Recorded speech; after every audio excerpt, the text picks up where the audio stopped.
Comigo para o Papo de Setorista desta noite na tela. Hoje, a equipe recheada, né? Tem Júlio Miguel Neto, Giovanni Chacon, Daniel Perrone, também o Deco SRN, enfim, uma parte São Paulina ou que acompanha o São Paulo e uma outra parte também rubro-negra aqui no Papo de Setorista. Para falar desse Flamengo, que assim como o São Paulo também fez feio no final de semana, não perdeu, mas empatou com os reservas do Internacional, em casa, no Maracanã, com quase 60 mil pessoas. E é um time que também vem ali aos trancos e barrancos e o torcedor desacreditado até pensando na final da Copa do Brasil contra esse São Paulo que estamos discutindo e agora com as dúvidas em relação à situação física, né, de Arrascaeta e Luiz Araújo, que deixaram o último jogo com dores na coxa esquerda. Júlio Miguel Neto também com a gente para falar deste Flamengo. Eu posso chamar o Júlio, né? Para conversar sobre este Flamengo. Então, Júlio Miguel Neto, a equipe do Flamengo decepcionou. Boa noite, Júlio. Seja bem-vindo. Tudo bem, bancada? Muito boa noite, né? Guilherme, pessoal, meus amigos. O Flamengo fez uma partida normal, né? Padrão Flamengo. Uma partida muito ruim, muito abaixo, né? Mas dentro do esperado do que o Flamengo joga hoje, né? O Flamengo é uma equipe irregular, né? O Flamengo é uma equipe que não tem nenhum tipo de comando dentro de campo, uma jogada ensaiada. O Flamengo hoje é uma equipe bem diferente do que alguns anos atrás vinha apresentando, né, Guilherme? O Flamengo, mais uma partida contra uma equipe reserva, né? Foi assim contra o São Paulo, na penúltima rodada. Na verdade, não foi na penúltima, na antepenúltima. Na penúltima, o Flamengo ganhou o Curitiba fora de casa por 3-2. Né? Mas na última vez que o Flamengo esteve no Maracanã pelo Campeonato Brasileiro, foi diante do seu torcedor com uma equipe mista. O São Paulo, que nós estávamos conversando aqui com os amigos, que também só ganhou 2 jogos nos últimos 11, né? Eu estava até atento ali, prestando atenção nos jogos, nos melhores momentos entre São Paulo e América. Eu vi que o gol do São Paulo foi um pênalti muito parecido que o Everton Ribeiro sofreu contra o Palmeiras, né? Aliás, muito, muito parecido com o pênalti que o Everton sofreu no Allianz Parque e não foi assinalado. Para você ver como é que realmente a arbitragem ela é ruim. E não é nem maldosa, é ruim mesmo. Só que em relação ao Flamengo, muitos jogos o Flamengo fez abaixo, que mesmo com alguns erros de arbitragem, isso aí não vale nem a pena ser pontuado. Né? O Flamengo hoje é uma equipe que está sem comando, e hoje no sorteio da Copa do Brasil, a gente vai falar sobre isso, foi até constrangedor ali, né? Você vê um clima de funeral, Marcos Braz, Bruno Spindel, Rodolfo Landim ao lado do Jorge Sampaoli, que meio que forçado, meio que obrigado, protocolarmente falando, ali no sorteio, né, do mando de campo, em que ali estava 2 equipes que podem decidir, irão decidir um título nacional, né? Parecia que o Flamengo, os dirigentes estavam indo ou voltando de velório. O futebol do Flamengo realmente é sofrível. O futebol do Flamengo hoje está morto, literalmente falando, né? Você não tem uma jogada ensaiada. Flamengo e Inter, Flamengo e Inter. Teve a menor finalização, segundo até o colega Mauro César Pereira, o menor número de finalizações da história dos pontos corridos. Né? Um Flamengo que sempre foi muito agudo, sempre foi uma equipe que, desde 2019 para cá, mudou algumas situações e paradigmas, né? O futebol um pouco mais moderno jogado aqui, com muita intensidade, marcação sob pressão. O Flamengo hoje ele não tem uma jogada. O Flamengo hoje é uma equipe refém de alguns lampejos de alguns atletas, e mesmo assim muitos atletas que se acham poderosos, mas que vem jogando muito pouca bola, né? Com exceção do Eric Pulgar, que vem arrebentando ali na volância do Flamengo.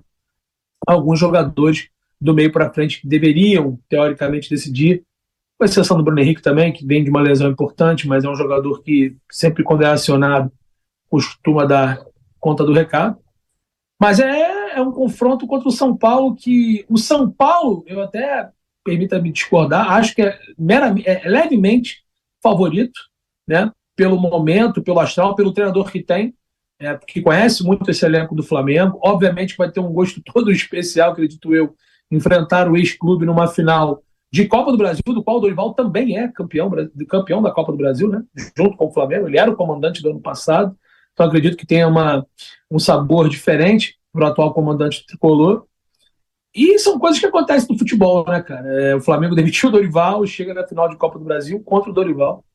E o momento do São Paulo ele não é tão bom, só que faz com que o São Paulo seja levemente favorito, porque o Flamengo, o momento é péssimo.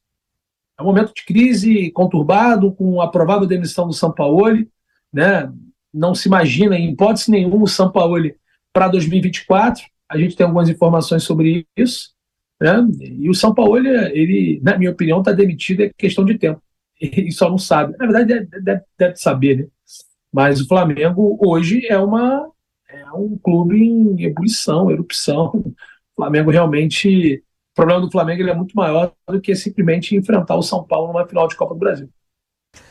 Daqui a pouquinho a gente volta com o Júlio também, com o Chacon, com o Daniel Perrone. Agora sim o Deco com a gente para falar desse Flamengo. Empata com o Inter 0-0, perde agora Arrascaeta e Luiz Araújo. O Arrascaeta, claro, né, jogador titular absoluto. O Luiz Araújo vinha tendo uma sequência, a primeira agora como titular entre os principais jogadores. E aí, Deco, muito boa noite. Boa noite, Gui. Boa noite, meu amigo Júlio Miguel Neto, Chacon, Perrone. Prazer estar aqui com vocês, galera do Papo de Setorista aqui da Jovem Pan, prazer. O Flamengo é um time que não tem uma equipe base, né, Gui? Você olha o Flamengo, o torcedor até gostou de ver a escalação ali com a Arrascaeta, junto com o Luiz Araújo, que é um jogador que já vinha pedindo passagem. E aí, devido ao momento que o Flamengo se encontra hoje, os dois melhores jogadores do Flamengo, né? O Arrascaeta, tecnicamente, é o melhor jogador do Flamengo, apesar de não viver a sua melhor fase. É o jogador decisivo. E aí acaba se lesionando, tendo um problema muscular, que muito provavelmente o tirará das duas partidas das finais, né? Segundo informações, 4 a 6 semanas de recuperação, assim como o Luiz Araújo. A grande questão do Luiz Araújo, que é um jogador novo no Flamengo, então o corpo médico do clube não sabe ainda como vai ser a recuperação dele, né? Tem jogadores que acabam se recuperando mais rápido, outros de maneira mais lenta, né? Então, o Flamengo de São Paulo não tem um time básico, né? Por exemplo, joga o Luiz Araújo do lado direito, que é um jogador mais agudo, daqui a pouco ele bota o Everton Ribeiro, que é um jogador que corta mais para dentro. Daqui a pouco ele entra com o Vitor Hugo, que é um jogador que sempre rendeu mais na parte interna, né? Ali chegando próximo ao centroavante, né? Desde a base tem números excepcionais.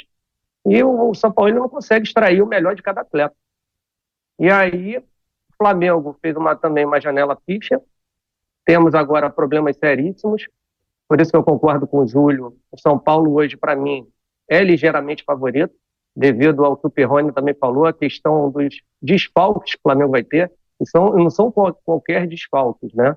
É o Arrascaeta e o Luiz Araújo, que chegando já no Flamengo. Tomou a conta ali daquele lado direito, né? O pouco tempo que ele teve contra o Internacional, as 2, 3 melhores oportunidades do Flamengo foram com ele, e depois o Flamengo teve dificuldade, né? Fez um abafa no final da partida, Gui, porém não surtiu efeito, né? Ele acabou fazendo uma defesaça ali no chute do Vitor Hugo, mas foi um abafa, não foi uma coisa organizada. Então isso preocupa demais o torcedor do Flamengo. Sobre a questão da Copa do Brasil, eu vejo o seguinte, vai ser decidido em relação aos mandos de campo, né? Se o Flamengo for mal no Rio de Janeiro, dificilmente conseguirá o título no Morumbi. Então o Flamengo precisa de uma boa vantagem no Maracanã, até porque o São Paulo não vem bem fora de casa, né?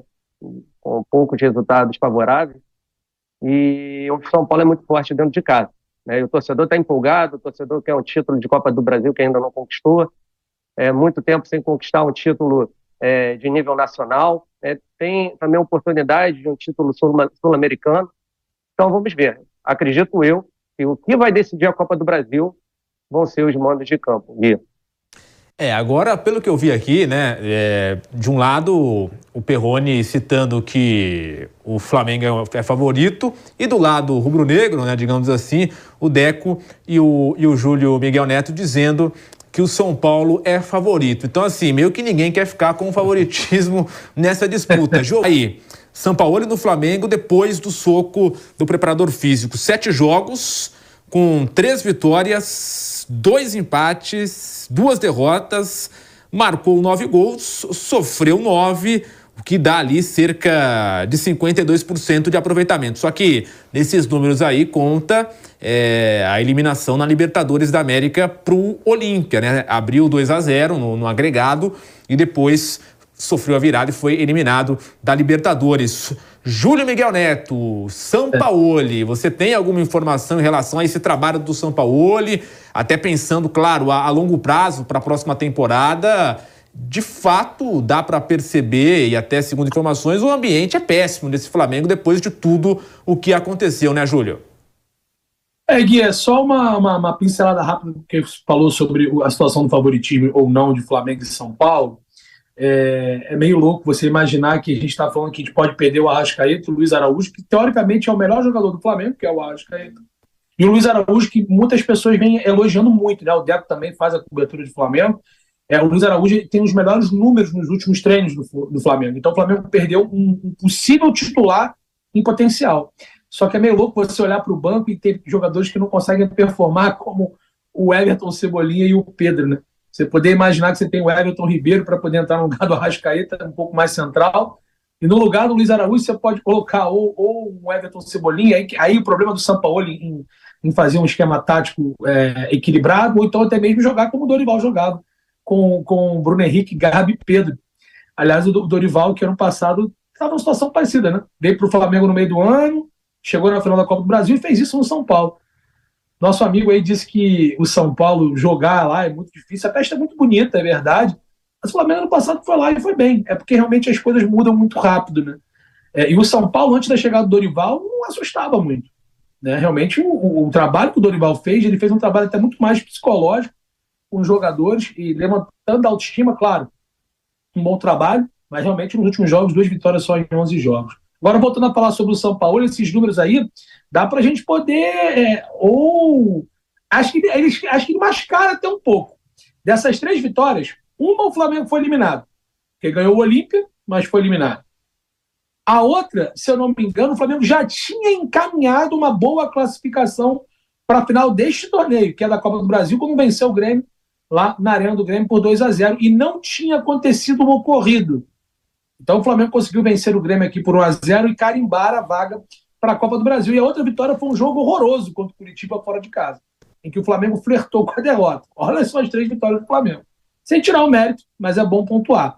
E os 2 empates, senhores, foram exatamente os 2 empates contra as equipes, lógico, de camisa e de tradição contra São Paulo e Inter, mas no Maracanã contra times de reservas. Então vamos contextualizar. Esse 52%, ele é numérico, porque moralmente falando, ele é bem inferior. O Sampaoli, as informações que a gente tem é que ele não vai permanecer no Flamengo, embora tenha contrato até dezembro de 2024. Ele não deve permanecer. Inclusive, existem forças de alguns membros da diretoria do Flamengo para que Sampaoli caia antes da decisão do jogo contra o São Paulo. Hoje, como eu conversei um pouco antes aqui com a bancada, o Deco também estava aqui presente, sabe disso, o clima era de funeral, né? E o Flamengo estava ali, não celebrando, mas tinha uma cerimônia, né? Tinha um evento para falar sobre a final de Copa do Brasil. Então o São Paulo ali muito constrangido, a assessoria de imprensa do Flamengo e Comunicação não tinha confirmado, inclusive, a presença dele no evento na CBF, aqui no Rio de Janeiro, na Barra da Tijuca, sede da CBF, né? Mas ele acabou aparecendo, mas num ar totalmente constrangedor, né? Chegaram ao mesmo tempo, mas não chegaram juntos, né? Com Marcos Braz e Bruno Spindel. Rodolfo Landim chegou e pouco falou. Aliás, foi combinado isso, eu usei no meu Twitter, né? De que não iria ter nenhum tipo de diálogo ou conversa sobre o assunto treinador, ou possível demissão de Jorge Sampaoli. O certo é que o treinador tem os seus dias contados, todo mundo sabe disso, o próprio sabe, só que o Flamengo não demite. E aí o assunto do treinador é meio que substancial, né? Meio complicado, porque muitos dizem no Rogério Ceni, outros dizem no Tite. Alguns membros da diretoria entendem que nesse momento é importante ter um técnico, acho que a palavra é até pejorativa, mas um técnico tampão.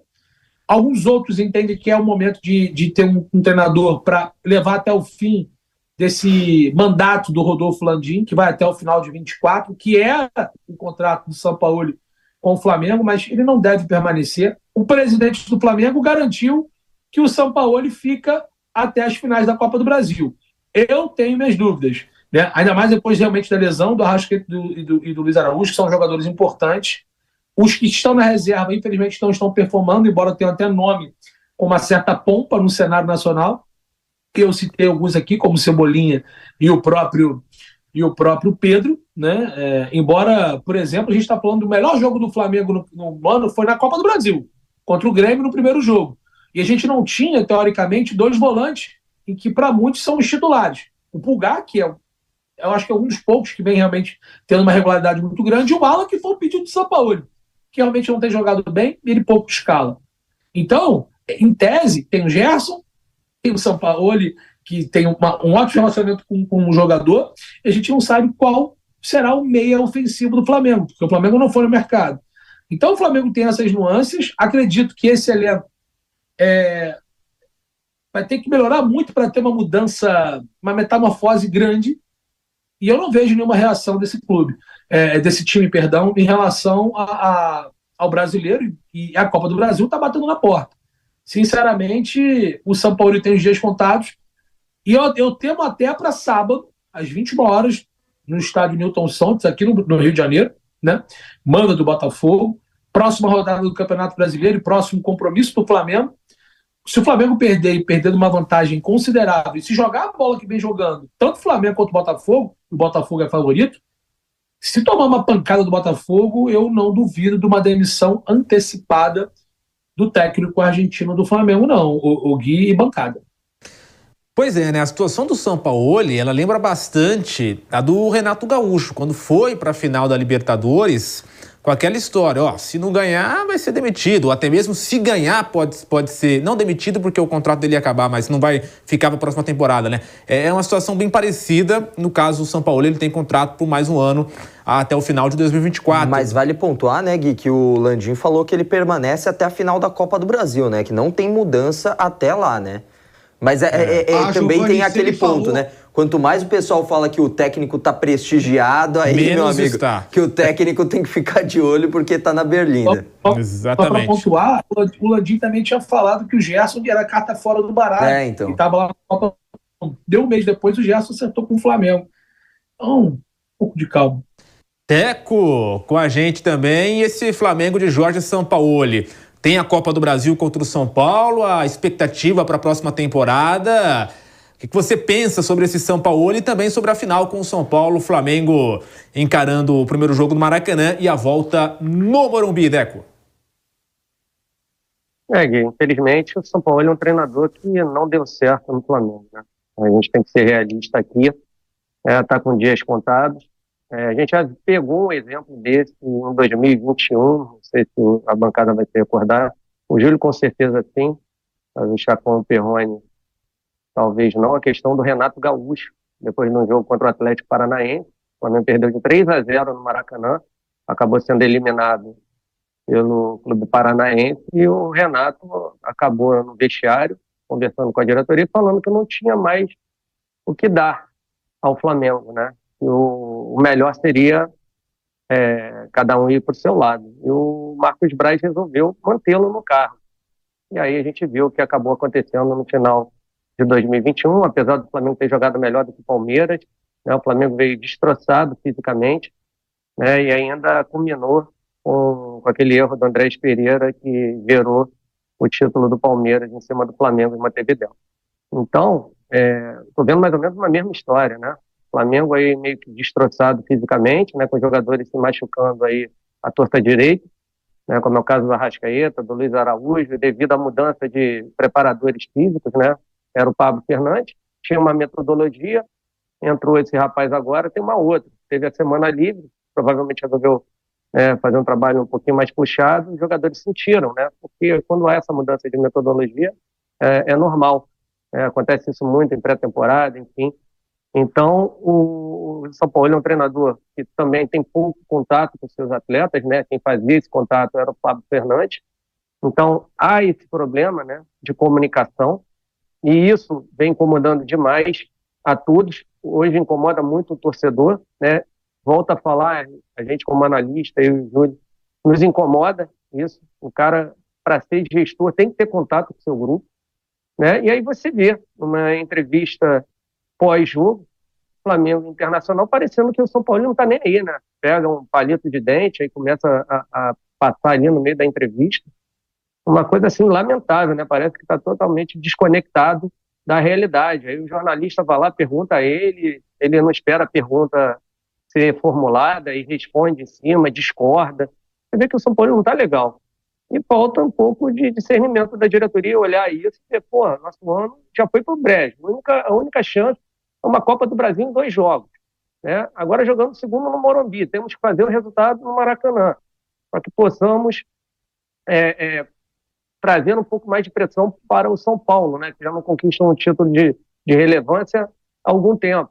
Então, gente, é isso, cara. Eu acho que o Flamengo está perdendo tempo. Quanto mais o tempo passa, para mim, mais a chance do São Paulo ser campeão aumenta. Tá sendo bem sincero aqui, realista, porque a gente não vê, né? É o que o Júlio falou no início ali. Você olha para a cara do São Paulo ali no meio do Landim com o Marcos Braz, os 3 com cara de enterro.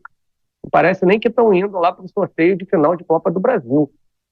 Então é inadmissível o que estão fazendo com o Flamengo. Mas o erro, pessoal, vem lá do dia 29/10/2022, quando a diretoria do Flamengo resolve dar 40, 50 dias de férias para os seus atletas, né? Aí houve a troca do Dorival pelo Vitor Pereira, que imaginava uma coisa, foi outra. Enfim, aí o resto da história todo mundo sabe.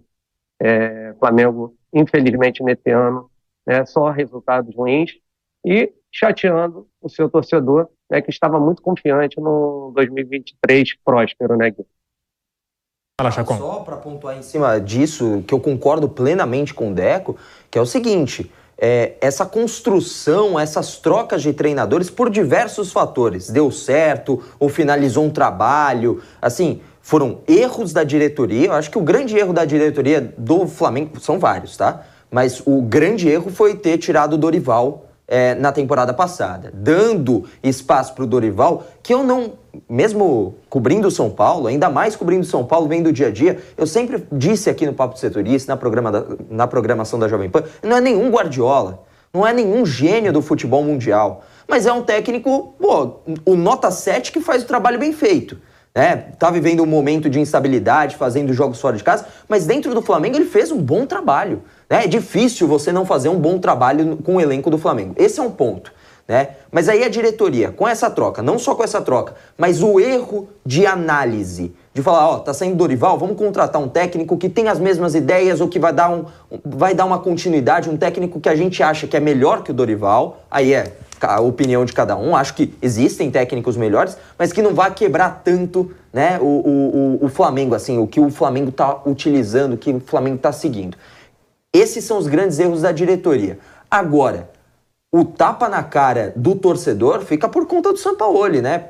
Tratando com desdém. Eu acho que esse tratamento que dá, quando um jornalista, isso eu vivo falando aqui, né? Quando o jornalista faz a pergunta, o técnico acha que tá tudo certo, ou trata assim, não, a gente resolve. Ou, por exemplo, um jogador não quer falar, quando perde, não quer falar, não vamos falar. Os jogadores do Flamengo no jogo contra o Bragantino utilizaram da desculpa de que, logística, né? Dá uma explicação pro teu torcedor, entendeu? Pro cara que te apoia, que paga o ingresso, que vai lá cantar, entendeu? Esse cara sofre pelo time, que é uma explicação, é um tapa na cara o que estão fazendo, né, no Flamengo, sem dúvida nenhuma, Gui. Pra gente fechar rapidinho, já esgotamos o tempo, Chacon e Perrone...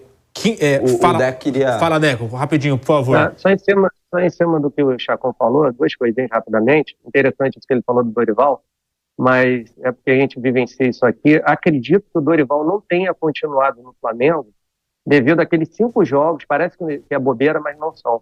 Depois da Libertadores, que o Flamengo teve péssimos resultados contra a Avaí, contra a Juventude, contra o Corinthians, contra o Curitiba, principalmente os 3 times, né, que estavam lá na zona de rebaixamento, mas devido a uma declaração dele, depois do jogo contra a Juventude, onde ele fala que, não, psicologicamente, estão cobrando demais dos jogadores.